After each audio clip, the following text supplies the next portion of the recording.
You know that feeling, right? Where you blink and the entire day has just vanished. You were definitely busy, but you have this nagging feeling that you didn't actually get anything important done. Well, today we're going to tackle that feeling head on. We're going to dive into the productivity paradox and figure out how to stop being just busy and start being truly effective. 3 months. Just let that number hang in the air for a second. What if I told you that's how much time you are losing every single year? Yep, it adds up to about 7 hours a day. Stolen, gone, thanks to mindless scrolling, putting things off, and just the general burnout that comes with it all. I mean, think about what you could do with 3 extra months. You could learn a language, start a business, get in the best shape of your life. The time is there. We're just letting it slip right through our fingers. And that really gets to the heart of it, doesn't it? This isn't about some crazy minute-by-minute schedule. It's about getting back in control of the time you already have. So, the big question is, how do we actually do that? Well, it starts with a blueprint. And I'm not talking about a random list of life hacks you find online. I mean a real, interconnected system designed to put you back in the driver's seat. The whole thing really boils down to these 3 powerful phases. First, we figure out what actually matters. Then, we build a structure around it to protect it. And finally, we lock in our focus to get it done. All right, let's break it down. Okay, first things first, you gotta get all of that mental clutter out of your head. Neuroscientists tell us our working memory is, well, tiny. Trying to hold every single task and worry and idea in your mind is like running a dozen apps in the background on your phone. It just drains your battery before you even get started. So grab a piece of paper and just do a brain dump. Everything. The small stuff, the big stuff, doesn't matter. Just get it out. Now for the second part, interrogation. Look at every single thing on that list you just made and hit it with this question. This isn't about what feels urgent or what's screaming the loudest for your attention. It's about what has a real, actual impact. This question is like a spam filter for your to-do list. It instantly separates the real priorities from all the noise. So, now you've got your real priorities. Fantastic. But just knowing what's important isn't enough, right? This is exactly where simple to-do lists totally fail us. And it's why we need to build a structure. And this right here shows you the fatal flaw of the to-do list. It tells you what to do, but it never forces you to decide when to do it. And without a when, our brains will always default to later. Time boxing solves this by making you give every important task its own appointment in your calendar. The decision is already made. No more debating with yourself. And here's the crazy psychology behind why this is so powerful. Our brains are just wired this way. Work will literally expand to fill whatever time we give it. So if you give yourself the whole day for a task, guess what? It's going to take the whole day. But if you give yourself a strict 2-hour time box, suddenly your brain finds the most efficient way to get it done. It works like magic.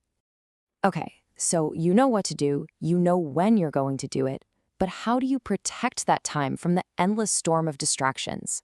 Simple. You enter cinema mode. I mean, think about it. When you go to a movie, you're not multitasking. You're in a dark room for one purpose. We can actually recreate that. The rules are dead simple. First, prep before you start.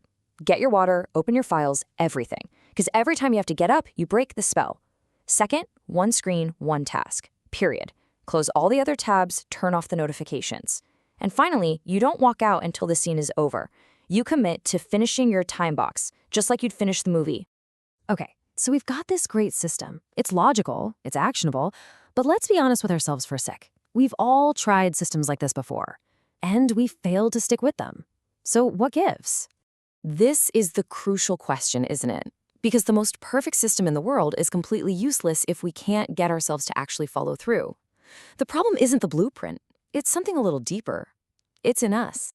And here is the harsh truth. We abandon the process, the consistency, because we are addicted to the outcome, the results. It's like we go to the gym once, and then we run to the mirror, expecting to see a six-pack. When that immediate reward isn't there, we decide the process is broken, and we quit. And this is why the system is only half the battle.